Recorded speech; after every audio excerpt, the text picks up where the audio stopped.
Welcome to the BWIO show. I'm here today with Sonja Marie, who is my friend and astrologer, just a great all-around person, a dynamic performer. And to start off, can you tell me about yourself?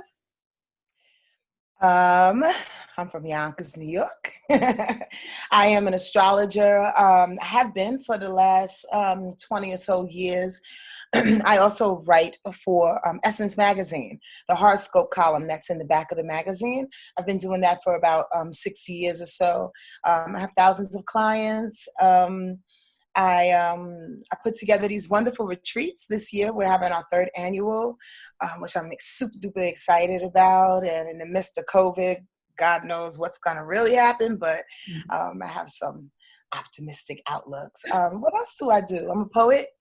I am a performer as well, and I'm an author. I have 2 books that are coming out this year in 2020, and I'm really excited about those as well. Do a little bit of everything, a little Renaissance woman. You truly are. And you're cool. You can dance, you just all I'm still around. working on my, We're going to get there. It's, progression. By September, you're going to have it on lock. So as an artist, specifically now with COVID and like the I guess dismantling of white supremacy, we hope that's what's happening. How do you use your arts and your gifts to help others change? Well, in a bunch of different ways. I have to say that as a poet / performer, with my 7-piece band or whatever number of pieces that I can put together at the time, I have not performed in a number of years. And I'll be truthful with you, I'm missing that expression. I'm missing the permission to have a platform to just say whatever is on my heart, my mind, my soul in the moment, and people pay to just kind of absorb that and be with me on that. That is special. I will say that the only way that I've been really getting it out is through my books, writing, and more importantly, although a lot of artists may disagree with me, I think communication is just necessary. Even as an artist, even if we don't have the spotlight on us, or we're not dressed in a certain costume to rearrange our focus and or perception of what's going on, great communication is necessary for artists. And I've been doing that a whole lot, especially with my clients and having healing conversations with them. Just with my friends, as talking about what's going on and what our purpose is in it, how we can heal through it, and how we can encourage people to heal and foster healing through this time, or just listening. Listening is a huge part of the art of communication. And a lot of people just want to be able to get what's off of their hearts, minds, and soul so openly and readily nowadays. So as an artist, whatever you can do, in my opinion, is what I've been doing, is just getting it out. Because if we keep the anguish, if we keep the anger, the fear, the unknown, the fear of the unknown inside our bodies, within years, within months even, we can come up sick or, just not in good spirits. And that's not going to help us for after this moment. After this moment is what we need to be focused on, because things never stay the same. They will change. Right. I love what you were talking when you were talking about just your body and soul when you're on the stage. I love that piece. And so much of our bodies are on that stage, and so much of our experiences come with us to the stage, regardless of what we're doing. Whether we're doing pieces that we've written ourselves, or in opera, a lot of times we're doing something that somebody else prepared for us. Right. So it's just important to remember, taking care of that body and soul. How do you take care of yourself when you're giving so freely, to others? That's a very good question. And I must tell you, I'm a little hard-headed in that practice. But when I am focused on it, what I recognize, what I do more than ever, to be truthful with you, is to pay attention to my surroundings. I stay away from a lot of energy that does not promote healing and or that doesn't have any kind of light or love that's involved. Now, that sounds corny and somewhat spirituality 101 cliche-ish kind of feel, but it's real. I think that it's necessary.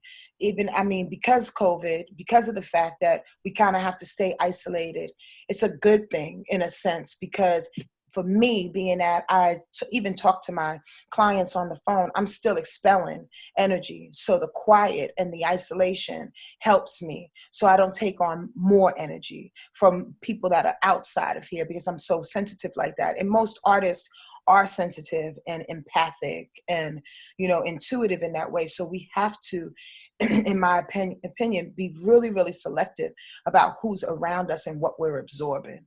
So I do know that I do that. I sage, I like candles. Again, I love quiet time. I love music, as most artists do. And it just keeps me sane. Nature helps a lot. Whether you're walking around your block and looking at the trees and the beautiful flowers, or go to the ocean, go for a hike or something like that. Like, nature has its way of calming you and grounding you and having conversation with you to allow you to feel like, you can emote, and they can put some good stuff in you. They replenish you. So 1 or 2 or 3 or all of those things per week usually help to keep me going. Yeah, I think that's so important, because as you said, first of all, my generation, we grew up with phones. We kind of grew into this era of social media, so we're always checking it. And even when we wake up in the morning, it's the first thing we do. So right. Finding that time to be intentional, it takes a lot of work to get there and not give your brain the pleasure that it gets from being traumatized. I don't know if that's a great way to explain what I'm saying, but no, but I know exactly what you're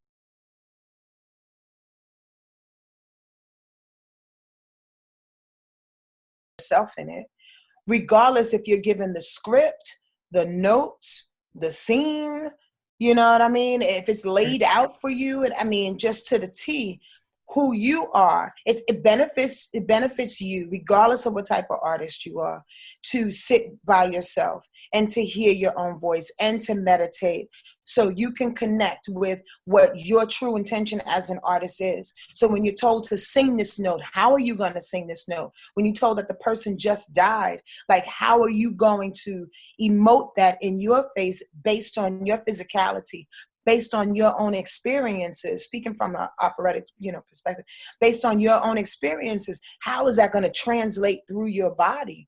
So if you don't sit with yourself and understand, there's quirks in your hands that show you when you're excited, and you don't use that naturally, that natural way of being when you're singing the song, then you're being inauthentic, right?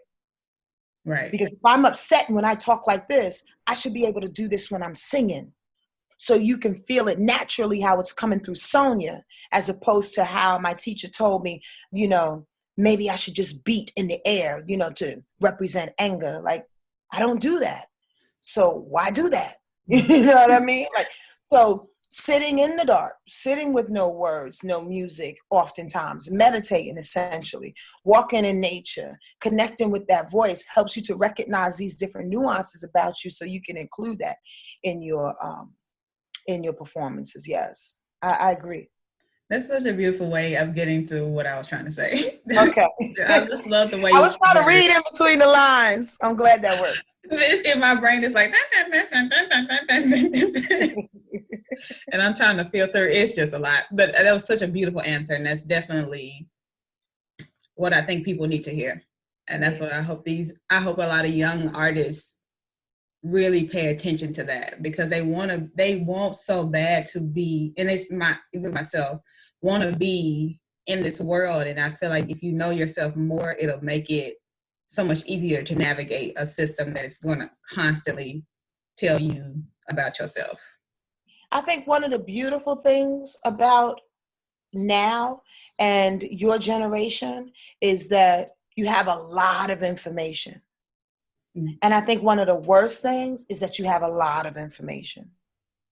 And in my opinion, there's a way to utilize, There's a way to be aware enough where you have to ride this fine line of how to use that information, because it can enhance who you already are, or it can substitute who you already are. So being in constant check of what it is that you want, what you want out of life, how you're changing, your spirituality, keeps you riding that line, so you don't allow the power of the internet and information to take over you. You're doing yourself a disservice. Before you know it, you wake up 50 years old and you know nothing about you. You don't know what stimulates you. All you know is that you want a check. All you know is you want to be famous.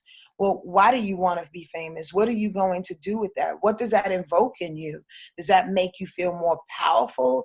Does it stretch your ego? Or does that make you really feel like you have come to the planet to do a job? That's why you want to make people happy. That's why you want to be an artist. Really? Yeah. Namakai, I really encourage, especially your generation, to go inside a whole lot more. That's what's going to make you our better leaders too, because then you're able to connect with the other side. You're able to connect with your ancestors and your guides a whole lot easier, to be able to emote and create and put out all the things that are coming through you, through your creativity. We're walking in the age of Aquarius, and the age of Aquarius is just that. It's dual in a sense that it's going to be heightened spirituality and heightened technology. Okay. Aquarius energy is that. Right? It's beyond, it's futuristic. It's very much, technology driven, and trends, beyond trends, actually. What has helped creates trends. Again, technology and computer, the intellect, but it's also not only spirituality, but it's the road to seeing God. It's knowing how to translate information that you need to do on the planet in order to get closer to spirit. Does that make sense? Yeah. So we're simultaneously in two different places, and again, one can overdo the other if you're not too careful. Right. You got to find a way to balance that, and knowing who you are helps to find that. Yeah, that was spot on. That's why you're here, girl, because you be knowing. So I feel like you kind of talked a lot about knowing yourself and staying connected to yourself. And I think the next couple of questions I was going to ask is just when you're discouraged, I guess, or feel disconnected, especially now, how do you keep that passion and that love going? And you definitely talked a lot about meditating and knowing your why and knowing what is going to stimulate you. Do you have any more to say about that, or you know what I do as a writer? Sometimes when I don't have nothing to write about, I write about the fact that I don't have anything to write about. It kind of feels like an unplugging of sorts. It's almost like when you sing, and if you don't have the song to sing, but you want to sing, you want to emote, you want to exercise that freedom, you just start scatting. It's almost like you're pushing the notes out of you. You're pushing the expression out of you to unplug some things. And then the next thing you know, you're inspired. And you write a song. Here come these notes. So I would suggest that we keep going. We never stop. Even if it doesn't become a masterpiece, or if you're not getting paid for it. The saying goes, writers write, singers sing. You just have to keep doing it until you find an assignment attached to that. In my opinion, I think oftentimes, because we're in such a capitalist society, and, money is everything, especially now, right. And accolades are everything. We're looking for that job in order to be motivated. Well, that doesn't make you ready. When the opportunities comes and you sit there and you're like, well, I haven't, practiced in 4 months. I haven't written anything in 2 weeks. Well, why? That's what you do. You waiting for a paid opportunity in order for you to step into a situation to show who you are, but you haven't polished any of it. So do you think you're going to succeed, or you're going to be pulling shit together last minute, you got to be ready. You don't have to get ready if you stay ready. The opportunity finds you when you're ready. Right. That's why my favorite phrase is like luck is for the prepared. Like if you're ready, like you said, you ain't gotta get ready because you're already there. You're And I already think there. that for a lot of Black opera singers, having I mean, it's an opera industry, so there's definitely top houses and places that you want to be. But Right. for a lot of Black people, I mean, we always have to make our own way, and just I think definitely a lot of us need to remember that there are so many avenues to fulfill the destiny that you had in this world. You know, it's Yeah. not all about going to the top place or having this type of career. It's like what you make of your career and what you do with your voice. Because Yeah. even though who knows what my journey will be, but I know my voice and I know who I am. I know what I have to give to this world. And it's taken me a long time to get to the point where if I love singing and that's what I say I'm about, then I'm going to do singing and that's what I'm going to be about, regardless of what happens with that. And I think that's a hard revelation, especially for people who want to make it, who want to be sustained. Well, see, and that's a concept too, right? Like what's making it? Mm-hmm. Really, what's making it? Like, is being successful, like Beyonce making it? Is getting to the top opera house making it? Like, I think truthfully, everybody needs to pause for a second, Mm-hmm. especially since we're at this crossroads of so many different industries. Like all of them, to be quite honest with you, is being affected by what's going on right now. And what's going on basically is like old structures and paradigms are crashing and burning. So we have an awesome opportunity to create whatever it is that we want to do and how we want to do it. The next question or thought in my mind is how to do that, or what should it look like, or what am I striving to be like, or whatever the case may be. What do I want? So I say to myself, are we tired as Black and brown people of following this template that seems to only work for 1%, 2%, 10% of the population or the people that are involved in this particular industry, and not only create our own ways, but make our own ways the way? As opposed to saying, yeah, maybe I'm just not going to make it to this particular top in this particular opera house. Make whatever you want to do the thing. And then how about this? Why can't you just be happy singing whenever you sing? Like, I think, you know what I'm saying? Like the point of success is so ambiguous. What are you really reaching for? Where's the destination? Mm-hmm. What is the real, I mean, honestly, my opinion, what's the real destination? Happiness. As long as you're happy, you're fulfilling yourself, you're doing what you love to do, you're encouraging one person, 5 people, 5,000 people, 5 million people. It doesn't matter. The quality, the quantity doesn't matter any longer, especially when everybody's at ground zero and ain't nobody singing to nobody. You know what I mean? Ain't nobody emoting to nobody, ain't nobody selling shit to nobody. You know what I'm saying? We're all on level playing ground now. Oh man. I'm sorry, Okay. Namakal. Let me tell my mother that I'm in an interview. Okay.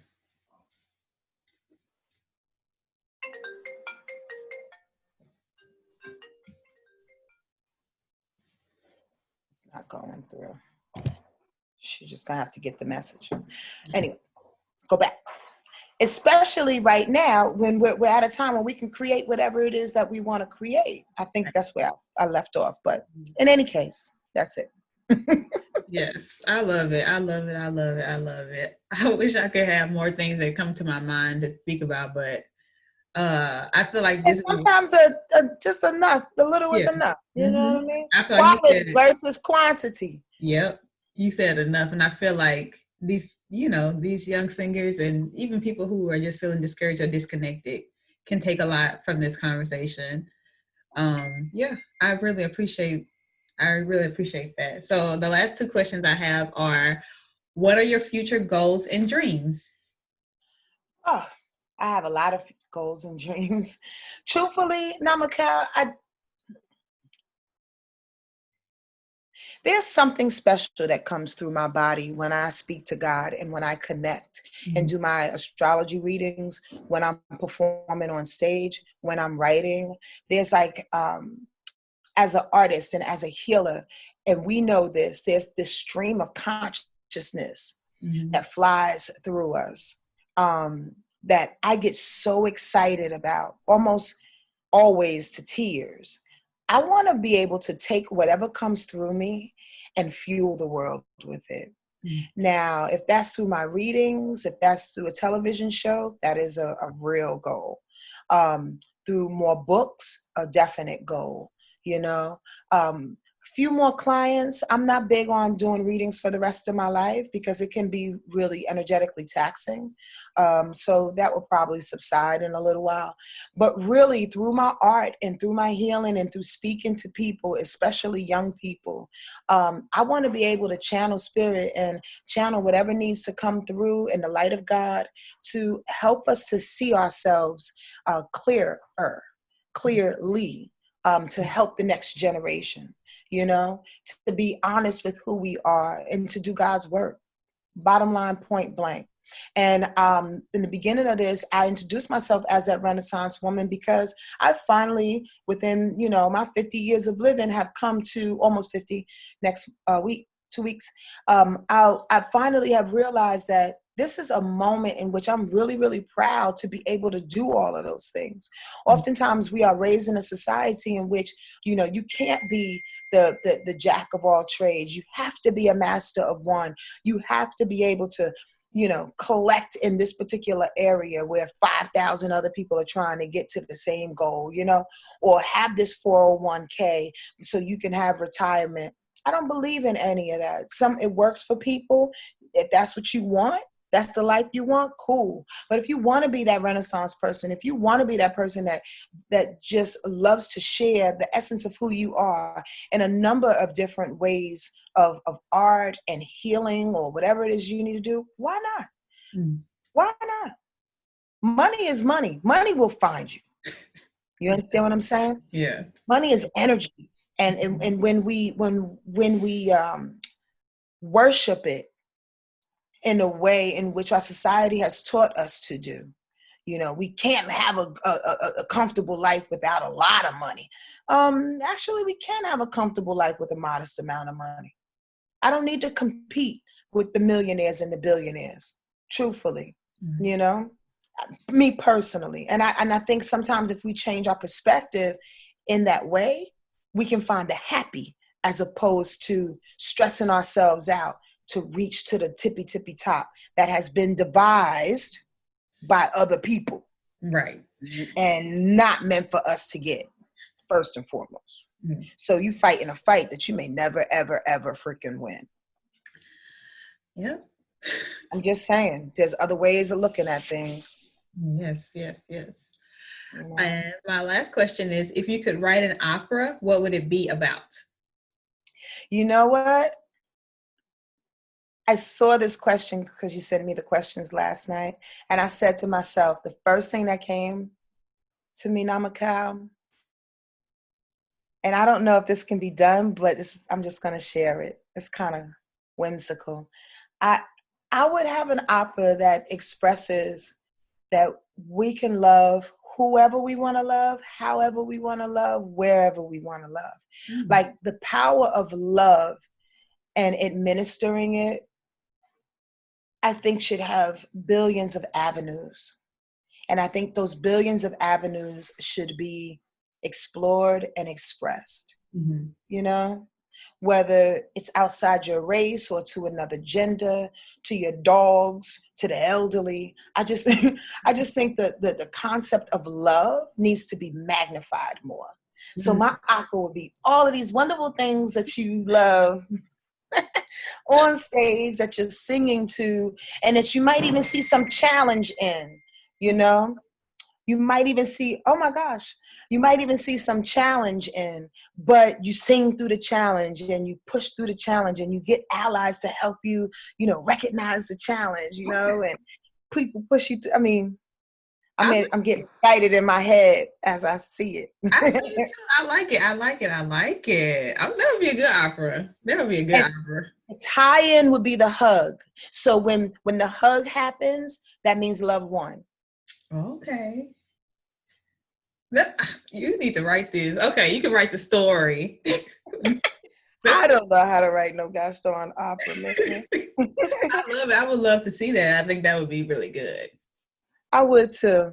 I'm a big lover. I just think that love needs to just be celebrated more and more and more and more without all these gates Mm, and these provisions and titles. It's just very restricted and it becomes sad after a while, you know? yeah. So love wins always. That's the name of my opera. Yes. Okay, I'm ready for this. Well, thank you so much for coming. Thank you for having me, sweetie pie. I love you and I'm so glad to be here and I'm very, very proud of you. Thank you. I love you too. Thank you so much. Oh, first, last thing, where can people find you? Oh, wordlifeastrology.com is my website. And you can go on Instagram at wordlife Sonja Marie. And Facebook is Sonja Marie's Word Life Astrology. Also on YouTube, please. I have a bi-weekly. I come on twice a week with some astrological rundowns. And that page is Sonja Marie's Word Life Astrology.